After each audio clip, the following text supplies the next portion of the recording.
ತುಂಬ ದಿನದಿಂದ ವಿಡಿಯೋ ಮಾಡಿ ಹಾಕಿರಲಿಲ್ಲ. ಸೊ ತುಂಬ ದಿನ ಆಯ್ತಲ್ಲ ಒಂದು ವಿಡಿಯೋ ಮಾಡೋಣ ಅಂತೇಳಿ ಸ್ಟಾರ್ಟ್ ಮಾಡಿದೆ. ಇವತ್ತು ಒಲೆ ಒಂದು ಸ್ವಲ್ಪ ಗಲೀಜಾಗಿತ್ತು ಅಂತೇಳಿ ಎಲ್ಲ ಕ್ಲೀನ್ ಮಾಡಿ ಅದಕ್ಕೆ ಅರಿಶಿನ ಕುಂಕುಮ ಎಲ್ಲ ಇಟ್ಟೆ. ಸೊ ಅದೆಲ್ಲ ಇಡ್ತಿದ್ದಂಗೆ ಇಡ್ಲಿ ಮಾಡೋಣ ಇವತ್ತು ಟಿಫನ್ಗೆ ಅಂತ ರಾತ್ರಿನೇ ಎಲ್ಲ ನೆನೆಸಿ ಆಡಿಸಿಟ್ಟಿದ್ದೆ. ಸೊ ಒಲೆ ಹಚ್ಕೊಂಡು ಇಡ್ಲಿ ಮಾಡೋಕ್ಕೆ ಅಂತೇಳಿ ಇಡ್ಲಿ ತಪ್ಪಲೆಲ್ಲ ಇಟ್ಟೆ. ಒಲೆದು ಕೂಡ ಹತ್ಕೊಂತು ಚೆನ್ನಾಗಿ. ಒಲೆ ಹಚ್ಚಿದ ತಕ್ಷಣ ಇಡ್ಲಿಗೆಲ್ಲ ರೆಡಿ ಮಾಡಿದ್ನಲ್ಲ ಎಣ್ಣೆ ಸವರಿ ಪ್ಲೇಟ್ಗೆ ಇಡ್ಲಿನೆಲ್ಲ ಬಿಟ್ಟಿಡೋಣ ಅಂಥೇಳಿ ಬಿಟ್ಟಿಡ್ತಾ ಇದ್ದೆ. ಇಡ್ಲಿ ತಪ್ಪಲೆ ಚೆನ್ನಾಗಿ ಕಾದಿತ್ತು. ಸೊ ಇಡ್ಲಿಗೆಲ್ಲ ಬಿಟ್ಟೆ. ಅದೆಲ್ಲ ಆಗ್ತಿದ್ದಂಗೆ ಸಾಂಬಾರು ಕೂಡ ರೆಡಿ ಮಾಡ್ಕೋಬೇಕಿತ್ತು. ಗ್ಯಾಸ್ ಮೇಲೆ ಸಾಂಬಾರಿಗೆ ಇಟ್ಟಿದ್ದೆ. ಈರುಳ್ಳಿ, ಬೆಳ್ಳುಳ್ಳಿ, ಟೊಮೊಟೊ ಹಣ್ಣು, ಒಂದು ಸ್ವಲ್ಪ ತೊಗರಿಬೇಳೆ ಮತ್ತು ಜೀರಿಗೆ, ಮೆಣಸು ಎಲ್ಲನೂ ಚೆನ್ನಾಗಿ ಜಜ್ಜಿ ಹಾಕ್ಬಿಟ್ಟು ವಿಷಲ್ ಕೂಗಲಿ ಅಂತೇಳಿ ಇಟ್ಟಿದ್ದೆ. ಇಲ್ಲಿ ಇಡ್ಲಿ ಬಿಟ್ಟು ಹೋಗ್ತಿದ್ದಂಗೆ ಅಲ್ಲೂ ಚೆನ್ನಾಗಿ ವಿಷಲೆಲ್ಲ ಬಂದು ಹಾರ್ಕೊಂಡಿತ್ತು. ಸೊ ಅದನ್ನು ಕೂಡ ರೆಡಿ ಮಾಡ್ಕೊಂಡು ಇಟ್ಕೊಂಡಿದ್ನಲ್ಲ, ಒಗ್ಗರಣೆಗೆ ಹಾಕ್ಬಿಡೋಣ ಸಾಂಬಾರಿಗೆ. ಇನ್ನು ಮಕ್ಕಳಿಗೆ ಬೇರೆ ಸ್ಕೂಲಿಗೆ ಟೈಮ್ ಆಗ್ತಿತ್ತು. ಇವತ್ತು ಬುಧವಾರ ಆಗಿರೋದ್ರಿಂದ ಕಲರ್ ಡ್ರೆಸ್ಸು ಅವ್ರಿಗೆ ತಲೆ ಬಾಚಬೇಕಿತ್ತು, ರೆಡಿ ಮಾಡಬೇಕಿತ್ತು ಅಂಥೇಳಿ ಸಾಂಬಾರಿಗೆಲ್ಲ ರೆಡಿ ಮಾಡಿ ಇಟ್ಬಿಟ್ರೆ ಅವ್ರಿಗೆ ತಲೆ ಬಾಚಿ ಸ್ಕೂಲಿಗೆ ಕಳ್ಸೋಕ್ಕೆ ಸರಿಯಾಗುತ್ತೆ ಟಿಫನ್ ಹಾಕ್ಕೊಟ್ಬಿಟ್ಟು ಅಂಥೇಳಿ ಸಾಂಬಾರಿಗೆ ರೆಡಿ ಮಾಡಿದೆ. ಬೇಳೆ ಸಾಂಬಾರಿಗೆ ಒಗ್ಗರಣೆಗೆ ಹಾಕ್ತಾಯಿದ್ದೆ. ಅಂದರೆ ಇಡ್ಲಿಗೆ ಸಾಂಬಾರೇ ಪರ್ಫೆಕ್ಟ್ ಅಂತ ಹೇಳ್ಬೋದು. ತುಂಬ ಚೆನ್ನಾಗಿರುತ್ತೆ ಟೇಸ್ಟು ಸಾಂಬಾರು ಮಾಡಿದ್ರೆ. ಸಾಸಿವೆ, ಎಣ್ಣೆ, ಬೆಳ್ಳುಳ್ಳಿ, ಸ್ವಲ್ಪ ಕೊತ್ತಂಬರಿ ಸೊಪ್ಪು ಇದೆಲ್ಲ ಹಾಕಿ ಕರಿಬೇವಿನ ಸೊಪ್ಪೆಲ್ಲ ಹಾಕಿ ಒಗ್ಗರಣೆಗೆ ಹಾಕೋಣ ಅಂಥೇಳಿ ಒಗ್ಗರಣೆಗೆ ಹಾಕೋಕ್ಕೆ ಸ್ಟಾರ್ಟ್ ಮಾಡಿದೆ. ಸೊ ಅದೆಲ್ಲ ಹಾಕಿ ಚೆನ್ನಾಗಿ ಮಿಕ್ಸ್ ಮಾಡಿದೆ.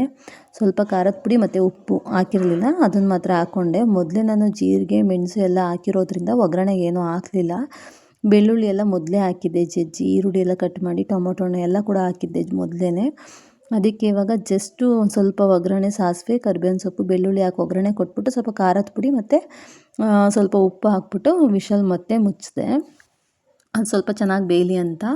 ನೆಕ್ಸ್ಟು ಇಲ್ಲಿ ಬಂದು ನೋಡ್ತಿದ್ದಂಗೆ ಇಡ್ಲಿ ಕೂಡ ಪರ್ಫೆಕ್ಟಾಗಿ ರೆಡಿಯಾಗಿತ್ತು. ತುಂಬ ಚೆನ್ನಾಗಿ ಬಂದಿತ್ತು ಇಡ್ಲಿ, ಹೂ ಥರ.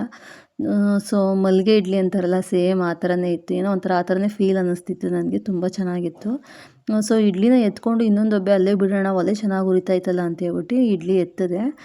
ಅದನ್ನೆಲ್ಲ ಚೆನ್ನಾಗಿ ಎತ್ಕೊಂಡು ಮತ್ತೆ ಒಂದು ಡಬ್ಬೆ ಇಟ್ಬಿಟ್ಟು ಮುಚ್ಚಿದೆ. ಅಷ್ಟೊತ್ತಿಗೆ ಮಕ್ಕಳು ಕೂಡ ಅಮ್ಮ ಟೈಮ್ ಆಗ್ತಿದೆ ಸ್ಕೂಲ್ಗೆ, ತಲೆ ಬಾಚಮ್ಮ ಅಂತ ಕರೀತಾ ಇದ್ರು. ಸೊ ಮಕ್ಕಳಿಗೆ ತಲೆ ಬಾಚೋಣ ಅಂಥೇಳಿ ಅವ್ರನ್ನೆಲ್ಲ ಕರೆಸ್ಕೊಂಡು ಇದೆಲ್ಲ ಮುಚ್ಚಿಟ್ಟೆ. ಫಸ್ಟು ಎಲ್ಲ ನೀಟಾಗಿ ಮುಚ್ಚಿಟ್ಬಿಟ್ಟು ಅವ್ರಿಗೆ ತಲೆ ಬಾಚೋಕ್ಕೆ ಅಂತ ಹೋದೆ. ಸೊ ನನ್ನ ಚಿಕ್ಕ ಮಗಳು ಬಂದಳು, ಅವಳಿಗೆ ತಲೆ ಬಾಚ್ತೀನಿ. ನನಗೆ 3 ಜನ ಮಕ್ಕಳಾಗಿರೋದ್ರಿಂದ ತುಂಬ ರಿಸ್ಕ್ ಅನಿಸುತ್ತೆ ಮಕ್ಕಳು ಸ್ಕೂಲಿಗೆ ಕಳಿಸ್ಬೇಕಾದ್ರೆ. ನನ್ನ ಮಗ ಅಂತೂ ಸಿಕ್ಕಾಪಟ್ಟೆ ತರಲೆ, ಏನಾದ್ರು ಒಂದು ತರಲೆ ಕೆಲಸ ಮಾಡ್ತಾನೆ ಇರ್ತಾನೆ. ಅವರಿಬ್ರಿಗೂ ಕೂಡ ತಲೆ ಬಾಚಿಬಿಟ್ಟು ಒಂದು ಸಾಂಬಾರು ರೆಡಿಯಾಗೈತಾ ಅಂತೇಳಿ ನೋಡಿದೆ. ತುಂಬ ಚೆನ್ನಾಗಿತ್ತು ಸಾಂಬಾರು. ಅಂದರೆ ನಮ್ಮ ಮಾವ ಸ್ವೀಟ್ ಚಟ್ನಿ ಕೇಳ್ತಾರೆ. ಮಾಮೂಲಿ ನಾರ್ಮಲಾಗಿ ಸಾಂಬಾರೆಲ್ಲ ಅವ್ರು ಸರಿಯಾಗಿ ತಿನ್ನಲ್ಲ. ಅವ್ರು ತಿನ್ನಲ್ವಲ್ಲ ಅಂದ್ಬಿಟ್ಟೆ ಬೆಲ್ಲದ ಚಟ್ನಿ ಆಡಿಸ್ಕೊಂಡು ಜೊತೆಗೆ ಸಾಂಬಾರ್ದು ವಿಷಲೆಲ್ಲ ತೆಗೆದುಬಿಟ್ಟು ಒಂದು ಸ್ವಲ್ಪ ಕಾಯಿ ತುರಿ ಮತ್ತು ಕೊತ್ತಂಬರಿ ಸೊಪ್ಪು ಹಾಕಿದೆ. ಸಾಂಬಾರು ರೆಡಿ ಆಯಿತು. ಸಾಂಬಾರೆಲ್ಲ ರೆಡಿ ಆಗ್ತಿದ್ದಂಗೆ ಮಕ್ಕಳು ಹೋಗಬೇಕು, ಟೈಮ್ ಆಗ್ತಿದೆ ಅಂತ ಹೇಳ್ತಿದ್ರು ಅಂಥೇಳಿ ಅವ್ರಿಗೆಲ್ಲ ಹಾಕ್ಕೊಟ್ಟೆ. ಅವ್ರು ಚೆನ್ನಾಗಿದೆ ಅಮ್ಮ ಅಂಥೇಳಿ ತಿಂದ್ಕೊಂಡು ಸ್ಕೂಲ್ಗೆ ಹೊರಟರು. ಅವ್ರು ಹೊರಟಾದ್ಮೇಲೆ ನನಗೂ ಕೂಡ ಯಾಕೋ ತುಂಬ ಹೊಟ್ಟೆ ಹಸಿವಾಗ್ತಿತ್ತು. ಸಾಂಬಾರು ಜೊತೆಗೆ ಇಡ್ಲಿ ಚೆನ್ನಾಗಿರುತ್ತೆ ಕಾಂಬಿನೇಷನ್ನು ಅಂಥೇಳಿ ನಾನು ಸಾಂಬಾರಲ್ಲಿ ಇಡ್ಲಿ ತಿನ್ನೋಣ ಅಂಥೇಳಿ ಸ್ಟಾರ್ಟ್ ಮಾಡಿದೆ. ತುಂಬ ಚೆನ್ನಾಗಿತ್ತು. ಸೊ ಈ ಇಡ್ಲಿದು ಮತ್ತು ಸಾಂಬಾರ್ದು ರೆಸಿಪಿ ಬೇಕಂದರೆ ನೀವು ರೆಸಿಪಿ ಅಂತೇಳಿ ಕಾಮೆಂಟ್ ಹಾಕ್ಬೋದು. ಸೊ ಪೂರ್ತಿ ವೀಡಿಯೋನ ನಾನು ನಿಮಗೆ ಕ್ಲಿಯರಾಗಿ ಹೇಳ್ತೀನಿ ಯಾವ ಥರ ಮಾಡೋದು ಏನು ಅಂತ. ಇಡ್ಲಿಗೆ ಯಾವ ಥರ ನೆನೆಸಿದ್ರೆ ಇಡ್ಲಿ ಚೆನ್ನಾಗಿ ಬರುತ್ತೆ ಅನ್ನೋದು ಪ್ರತಿಯೊಂದು ಕೂಡ ಹೇಳ್ಕೊಡ್ತೀನಿ. Thank you so much.